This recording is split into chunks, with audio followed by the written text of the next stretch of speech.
कंजूस और उसका सोना। एक गांव में एक अमीर जमींदार रहता था। वह जितना अमीर था उतना ही कंजूस भी।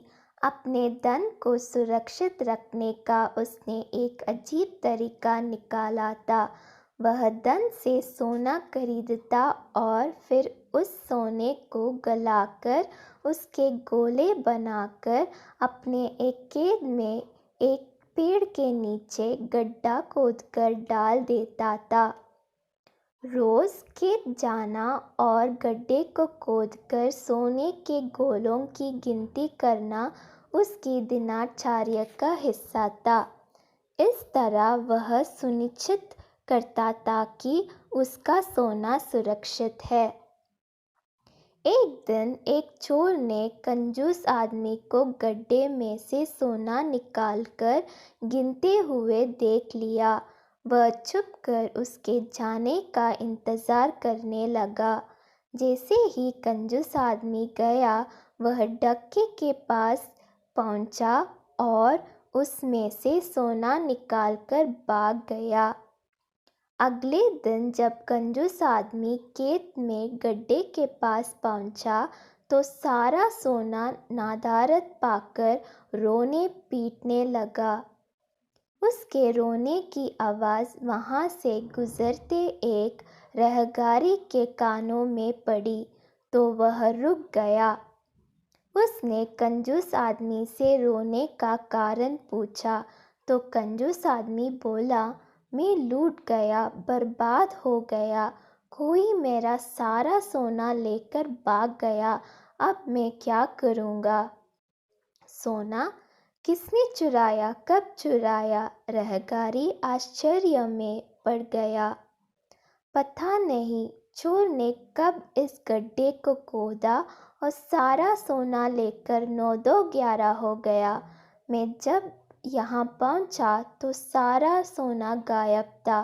कंजूस आदमी बिलखते हुए बोला, गड्ढे से सोना ले गया? तुम अपना सोना यहाँ इस गड्ढे में क्यों रखते हो? अपने घर पर क्यों नहीं रखते? वहाँ ज़रूरत पड़ने पर तुम उसका आसानी से उपयोग कर सकते हो। राहगीर बोला, मैं अपने सोने को कभी हाथ नहीं लगाता। मैं उसे सहेज कर रखता हूँ और हमेशा रखता हूँ। यदि वो चोर उसे चुरा कर नहीं ले जाता। कंजूस आदमी बोला। यह बात सुनकर राहगीर ने ज़मीन से कुछ कंकड़ उठाए और उसे उस गड्ढे में डालकर बोला, यदि ऐसी बात है तो इन कंकड़ों को गड्ढे में डालकर गड्ढे को मिट्टी ढक दो और कल्पना करो कि यही तुम्हारा सोना है, क्योंकि इनमें और तुम्हारे सोने में कोई अंतर नहीं है। ये भी किसी काम के नहीं और तुम्हारा सोना भी किसी काम का नहीं था। उस सोने का तुमने कभी कोई उपयोग ही नहीं किया, ना ही करने वाले थे। उसका होना ना होना बराबर था। सीख, जिस धन का कोई उपयोग नहीं हो उसकी कोई मोल नहीं। सी गधे की कहानी। एक गांव में नमक का व्यापारी रहता था। उसके पास एक गधा था। व्यापारी रोज अपने गोदाम से दुकान तक नमक ले जाने के लिए गधे का इस्तेमाल किया करता था। वह नमक को बोरी में भरकर गधे की पीठ पर लाद देता और उसके साथ साथ चलता हुआ दुकान तक आता था। व्यापारी का गधा आलसी प्रवृत्ति का था। काम से बचने के लिए वह नित नए उपाय सोचता रहता था। गोदाम से दुकान तक के रास्ते में एक नदी पड़ती थी, जिस पर एक छोटा पुल बना हुआ है। एक दिन नदी पर बने पुल पर चलते समय अचानक गधे का पैर फिसला और वह नदी में जा गिरा।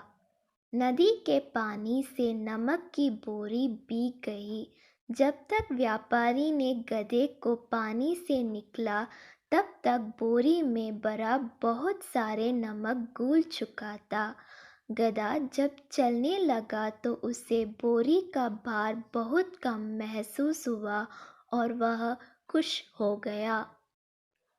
उसने सोचा कि अपने ऊपर लदा बोझ हल्का करने का ये बहुत बढ़िया तरीका है। अगले दिन वह जानबूझकर नदी में गिर पड़ा। नमक पानी में घुल जाने से बोरी का वजन फिर कम हो गया। उसके बाद से वह हर रोज़ ऐसा ही करने लगा।